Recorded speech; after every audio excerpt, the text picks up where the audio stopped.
Hello दोस्तों, आज के इस वीडियो में देखेंगे क्लास 12 की केमिस्ट्री का वीवीआई सब्जेक्टिव क्वेश्चन आंसर जो आपके फाइनल इंटर बोर्ड परीक्षा 2025 के लिए ना बहुत महत्वपूर्ण है। तो आप लोग वीडियो को पूरा लास्ट तक देखिएगा क्योंकि आप लोग के एग्जाम में ना क्वेश्चन बहुत बार पूछा गया है, तो इसको हम पूरा कंप्लीट करवा देते हैं।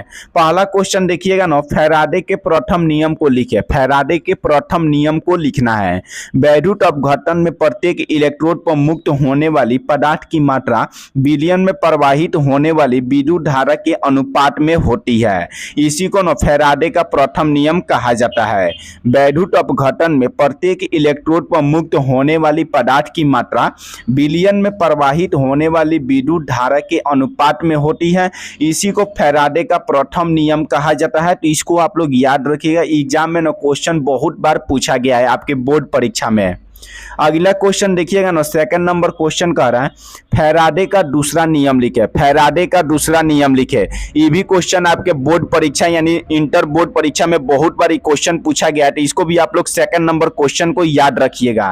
फैराडे का दूसरा नियम लिखना है, तो आप लोग लिखिएगा, यदि कोई वैद्युत अपघट्य के बिलियन से होकर एक ही विद्युत धारा एक ही समय तक प्रवाहित की जाए तो मुक्त होने वाली पदार्थ की मात्राएं उनके रासायनिक तुल्यांकों के समानुपाती होती है। इसी को फैराडे का दूसरा नियम कहा जाता है। यदि कोई वैद्युत अपघट्य के बिलियन से होकर एक ही विद्युत धारा एक ही समय तक प्रवाहित किया जाए तो मुक्त होने वाली पदार्थ की मात्रा होती है ना, उनके रासायनिक तुल्यांक के समानुपाती होती है। इसी को ना फैराडे का दूसरा नियम कहा जाता है। तो आप लोग फैराडे का प्रथम नियम और दूसरा नियम को आप लोग याद रखिएगा। यहां से ना आप लोग का ईगो क्वेश्चन रहेगा एग्जाम में, या तो फैराडे का प्रथम नियम या तो फैराडे का दूसरा नियम। और आप लोग देखिए अगला क्वेश्चन देखिएगा ना, अगला क्वेश्चन कह रहा है विद्युत लेपन क्या है। विद्युत लेपन क्या है? तो विद्युत लेपन का परिभाषा होता है निम्न कोटि की धातु को सुरक्षित रखने या उसको आकर्षक बनाने के लिए उस पर एक उच्च कोटि की धातु का एक पतला लेप चढ़ाया जाता है। इसी क्रिया को विद्युत लेपन कहते हैं। देखिए ध्यान से समझिएगा, निम्न कोटि की धातु को सुरक्षित रखने के लिए, निम्न कोटि की धातु को सुरक्षित रखने के लिए या उसको आकर्षक बनाने के लिए या दिखने में सुंदर बनाने के लिए उस पर एक उच्च कोटि की धातु का एक पतला लेप चढ़ाया जाता है। इसी क्रिया को विद्युत लेपन कहते हैं। तो इसको आप लोग याद रखिएगा, निम्न कोटि की धातु को सुरक्षित रखने या उसको आकर्षक बनाने के लिए उस पर एक उच्च कोटि की धातु का एक पतला लेप चढ़ाया जाता है। इसी क्रिया को विद्युत लेपन कहा जाता है। जैसे में आप लोग देखिएगा, तांबा हो गया, पीतल हो गया, पीतल पर चांदी का लेप होता है। ये सब का होता है, इसको सुरक्षित या इसको आकर्षक बनाने के लिए इस पर एक परत चढ़ाया जाता है। इसी को विद्युत लेपन कहा जाता है। अगला क्वेश्चन देखिएगा ना, अगला क्वेश्चन कह रहा है विद्युत रासायनिक सेल क्या है। विद्युत रासायनिक सेल क्या है? विद्युत रासायनिक सेल वे सेल हैं जिसमें रासायनिक अभिक्रिया कराकर विद्युत ऊर्जा उत्पन्न की जाती है। देखिए विद्युत रासायनिक सेल वे सेल है जिनमें रासायनिक अभिक्रिया करा के विद्युत ऊर्जा को उत्पन्न किया जाता है। देखिए विद्युत रासायनिक सेल वे सेल होते हैं जिसमें रासायनिक अभिक्रिया कराया जाएगा ना तो विद्युत ऊर्जा उत्पन्न होता है। इस सेल में 2 इलेक्ट्रोड रहते हैं। इस सेल में क्या होता है, 2 इलेक्ट्रोड रहता है। एक पर ऑक्सीकरण होता है और दूसरे पर अवकरण होता है। एक पर ऑक्सीकरण होता है और दूसरे पर अवकरण होता है। अगला क्वेश्चन आप लोग देखिएगा ना, देखिए आप लोग का जितना क्वेश्चन करा रहे हैं ना सब एग्जाम के लिए वीवीआई क्वेश्चन है। और आप लोग का ना कल से क्लास 12 का क्रैश कोर्स स्टार्ट हो जाएगा, तो आप लोग चैनल को सब्सक्राइब कर लीजिएगा। आप लोग का ना पूरा वीवीआई क्वेश्चन कराएंगे, 1 से लेकर 140 को क्वेश्चन केमिस्ट्री का, बायोलॉजी का और फिजिक्स का पूरा क्वेश्चन हम कराएंगे। अगला क्वेश्चन कह रहे हैं अरूपता किसे कहते हैं। अरूपता किसे कहते हैं?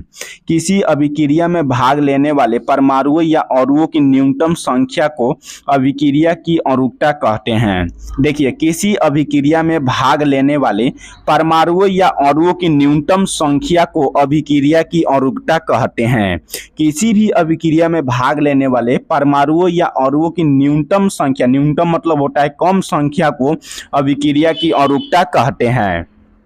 अगला क्वेश्चन कह रहा है ना अभिक्रिया की कोटि क्या है? अभिक्रिया की कोटि क्या है?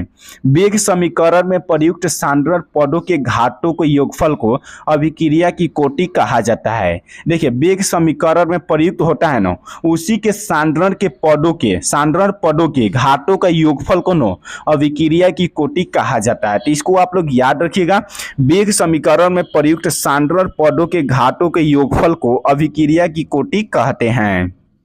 अगला क्वेश्चन है ना, अर्ध आयु क्या है? अर्ध आयु क्या है?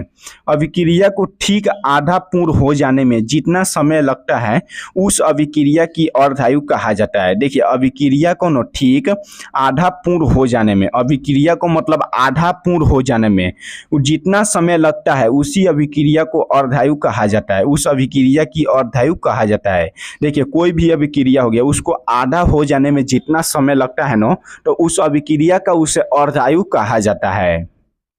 अगला क्वेश्चन है ना, अधिशोषण क्या है? अधिशोषण क्या है? ठोस पदार्थ के संपर्क में आने वाले द्रव या गैस के अणु ठोस पदार्थ के पृष्ठ की ओर आकर्षित होकर उसे चिपक जाते हैं, इसे अधिशोषण कहा जाता है। जैसे आप लोग देखिएगा यह ठोस पदार्थ हो गया, इसके संपर्क में द्रव या गैस के अणु आते हैं ना, इसके संपर्क में द्रव या गैस के अणु आते हैं तो इसे आकर्षित होकर इससे चिपक जाते हैं, इसी प्रक्रिया को अधिशोषण कहा जाता है। आप लोग देखिएगा ठोस पदार्थ के संपर्क में आने वाले द्रव या गैस के अणु ठोस पदार्थ के पृष्ठ की ओर आकर्षित होकर उसे चिपक जाते हैं, उसे अधिशोषण कहा जाता है। अगला क्वेश्चन है ना, अवशोषण क्या है? अवशोषण क्या है? ठोस पदार्थ के संपर्क में आने वाले द्रव या गैस के अणु ठोस पदार्थ के पृष्ठ पर चिपके नहीं रहते हैं, बल्कि वे ठोस पिंड के अंदर तक प्रवेश कर जाते हैं, उसे अवशोषण कहते हैं।